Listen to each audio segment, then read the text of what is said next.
Hi guys, welcome back to Spelling and Word Study. My name is Mrs. Rhodes and I'm here to get you started on Unit 31, Words with the QU pattern. Please take a second to gather your materials. You will need your green book open to page 191. You'll also need some colorful pens, markers, or crayons.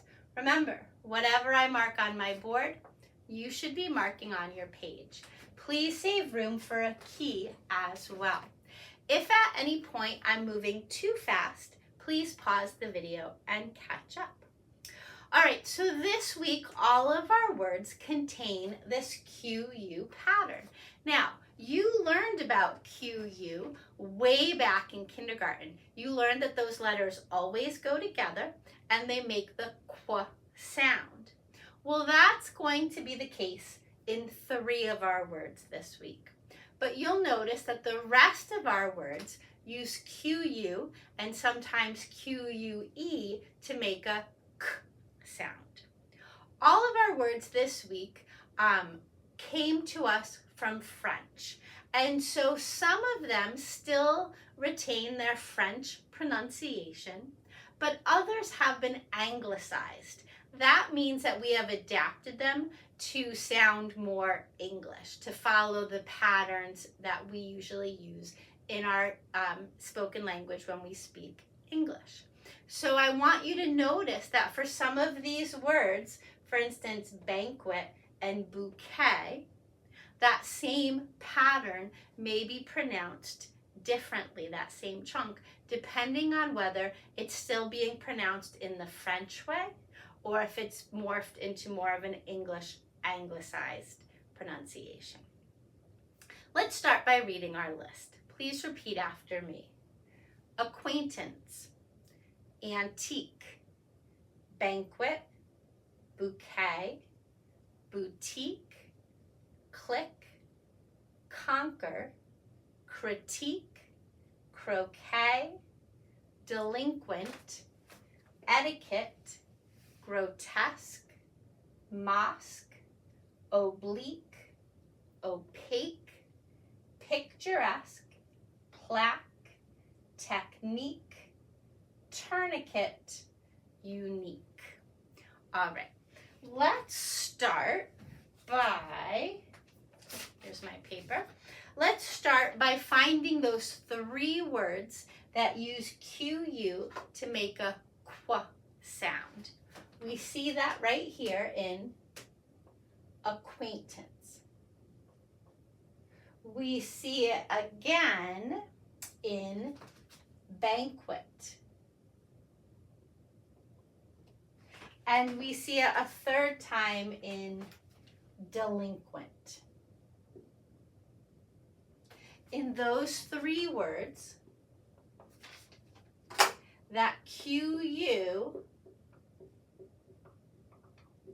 is making a qu sound. That's what we're most familiar with in our English language. However, 17 other words on our list use either QU or QUE to make a k sound. So we see that in, that color isn't going to work. We see that in antique. Those 3 letters are going to make a k sound. We see it in bouquet. There's that k. We see it in boutique and clique and conquer, critique, and croquet. Notice sometimes I'm boxing the E and sometimes I'm not.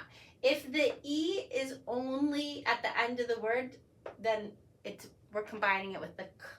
But in a word like bouquet or conquer, I'm leaving it out because that E has another job to do.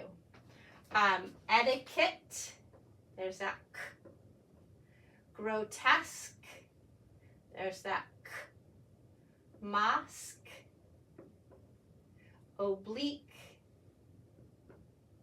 opaque, picturesque, plaque. You're going to be really good at this QUE chunk by the end of this week. Technique, tourniquet, and unique. Okay. Everything I boxed in green uses QU or QUE to make a K sound. Okay? Notice that U is never alone at the end of a word. We have very, very few words in our language that end with the letter U, which is why that E is there. Okay, now remember I said that some of our words retain their French pronunciation and some of them have been anglicized. So let's look at that. Let's look at words like boutique, where that I makes a long E sound. We see that again in critique, that I makes a long E sound. We see it in oblique, and we see it in technique, and we see it in unique.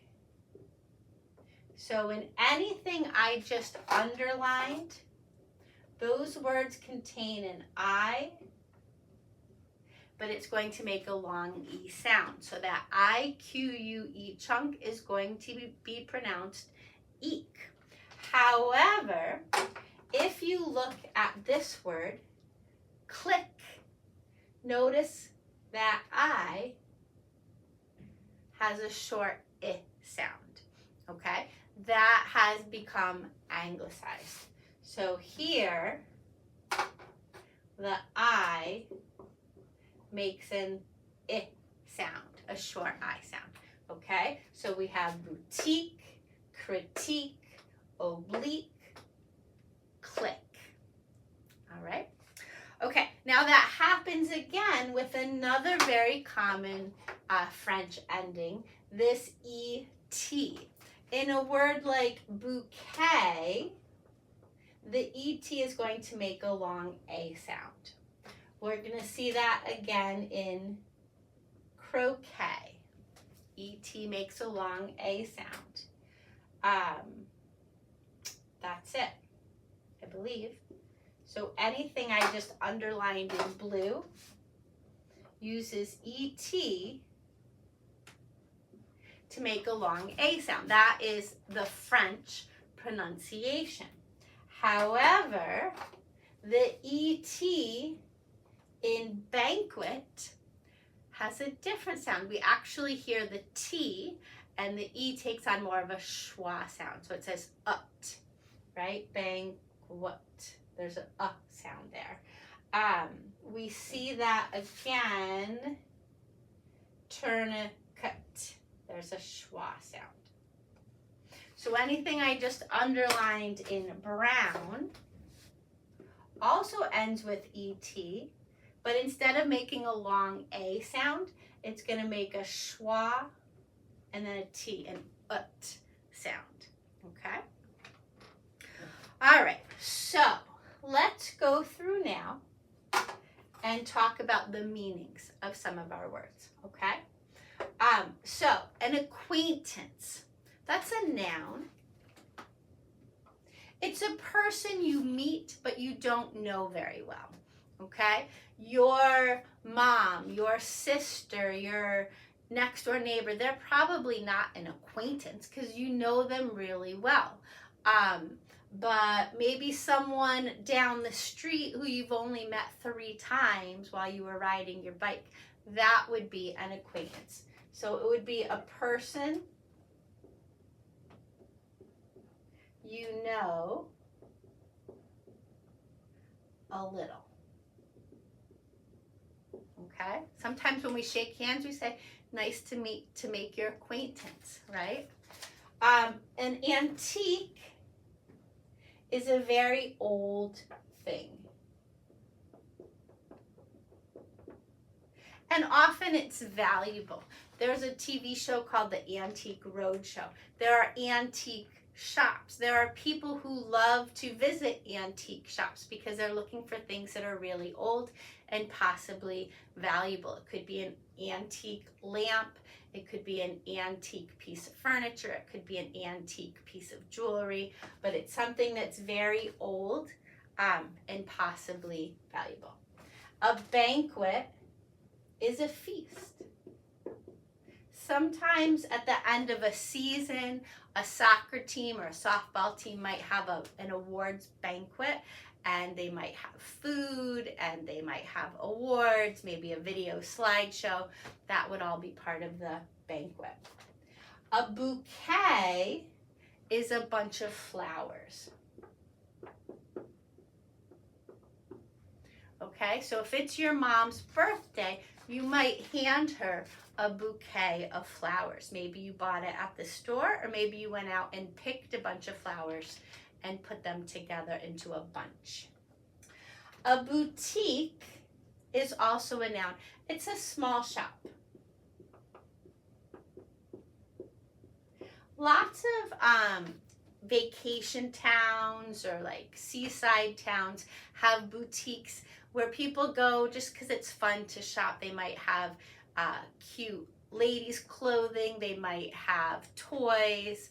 But a boutique is not a huge, it's not like a Target. It's not a grocery store. It's just a small shop with interesting things that you can buy, maybe souvenirs, gifts, that sort of thing. A clique is a noun. It's a group of friends. But it kind of has a negative connotation, right? When you get into middle school, you don't want to be too cliquey. You don't want to say, oh, I only hang out with these people, right? If you're the kind of person that only hangs out with soccer players or only hangs out with kids that listen to a certain type of music, then you might be too cliquey, right? You might only care about your little group of friends, your clique, and not other people. To conquer something, that's a verb. It means to defeat. So during a war or a battle, soldiers try to conquer their enemy. A critique, that can be used as a verb or a noun. If you critique something, you look it over and you judge it.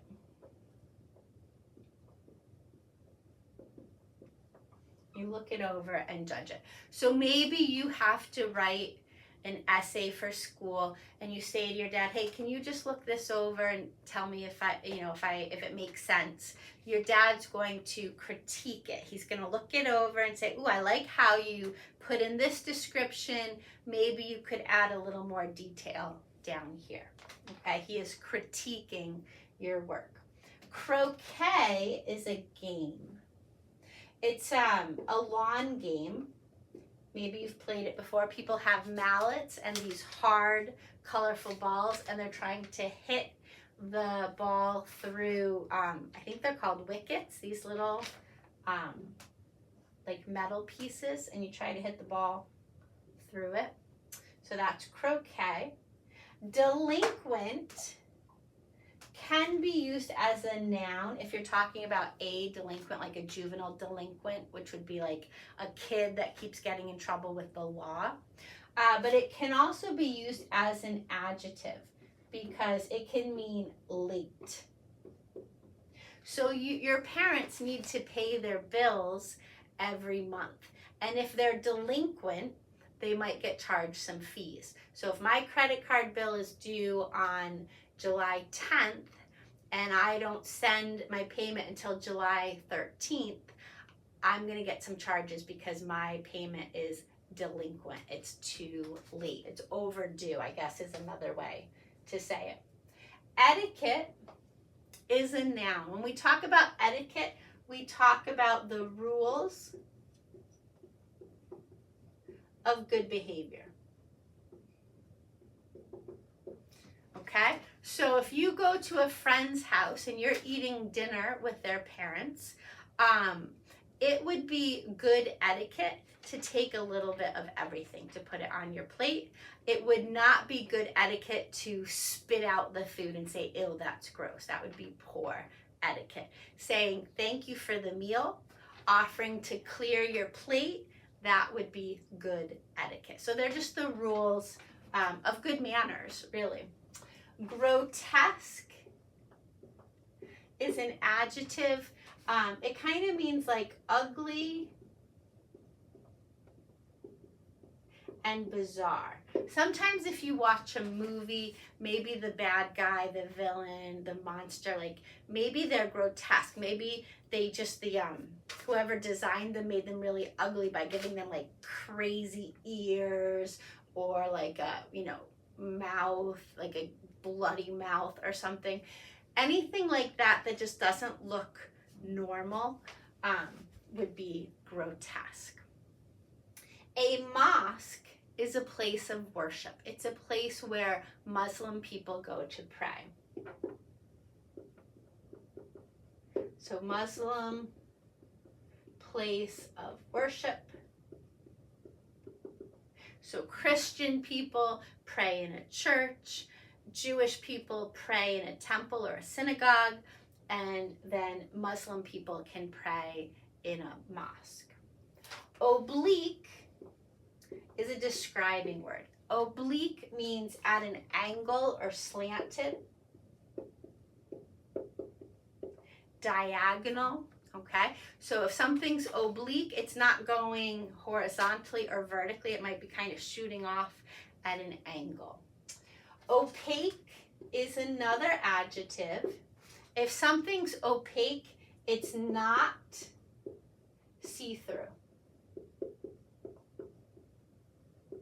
So if you think about your window shades or your curtains, if you have like these light filmy curtains, those let a lot of light in, right? And sometimes even some white window shades let some light in. But you can also get opaque shades that are dark. And so even at 10 o'clock in the morning, it's still going to be dark in your room if those opaque shades are closed. Picturesque, another adjective. See the word picture in there? If something is picturesque, it's as pretty as a picture. It's scenic. Sometimes people like to go for a Sunday drive out to the countryside because it's so picturesque. They love to look at the trees and the rolling hills, the ponds, whatever they enjoy. Plaque is a noun. There are two kinds of plaque. There's the gunk on your teeth, right? Your dentist tells you to brush and floss your teeth to get rid of that plaque. But it could also be a wall hanging. And usually that wall hanging is engraved. So it could be a wooden plaque with like metal names. So maybe in your school there's a plaque that hangs on the wall and it lists the names of all the kids that got the principal's award or the kids that broke school records for the mile run, that sort of thing. So a plaque is just a wall hanging. A technique, that's a noun. It's a way of doing something.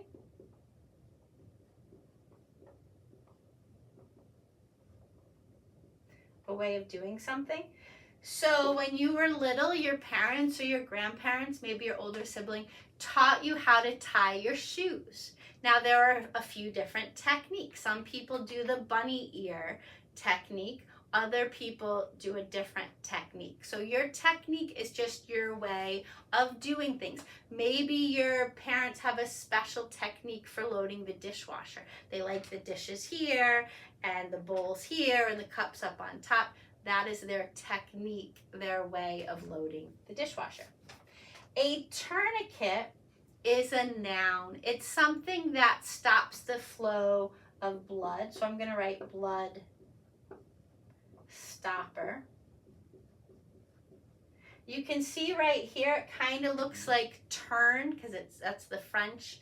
Tourner is the French way to say it. But a tourniquet, let's say you had a really bad cut here and it was bleeding out and you couldn't get to the hospital right away, somebody might have to put a tourniquet here to stop the flow of blood so you don't bleed out. So they tie something around your arm and then they keep twisting it, they keep turning it tighter and tighter. That is a tourniquet. And then our last word, unique, that's an adjective. If something's unique, it's original. It hasn't been done before or it hasn't been seen before, okay? Each person is unique. We all have our own strengths and challenges. Okay, one more thing I want to talk to you about. When you get to page 194, I have two new roots for you to practice. We have the, we have this root, CRIS and CRIT. Whenever you see anything that has either of these chunks, it has something to do with choosing, judging, or setting apart, separating two things, right? So to choose, to judge, or to set apart. So think about the word critique, right? When you ask your dad to critique your piece of writing, you're asking him to judge it, to choose the parts he likes and doesn't like, to maybe set them apart, to say, well, I really like this, you need to work on this, okay? So that's one chunk you're gonna see. And then the other one you're going to see is tech, T-E-C-H, and that has something to do with a skill or an art. So think about kids that choose to go to a technical high school. They're learning a special skill, right? Whether it's plumbing or HVAC or cooking, they can learn that at their technical high school. Now, technique has that chunk as well. Your technique is your certain way of doing something. It is your skill, right? Or that art that you've developed. So you're going to see more of this on page 194. So in addition to critique, you're going to see words like critical, critic, criticize, criteria, hypocrite. All of those words have something to do with choosing or judging or setting stuff apart, putting them into categories of like good and bad, okay? And then for tech, remember that's a skill or an art. You're gonna see words like technical, technician, technology. So basically, you've done this before, take the words from the word bank, use what you know about parts of speech and word chunks to match the words with their definitions. All right, that's all I have for you today. Good luck, and I will see you next time.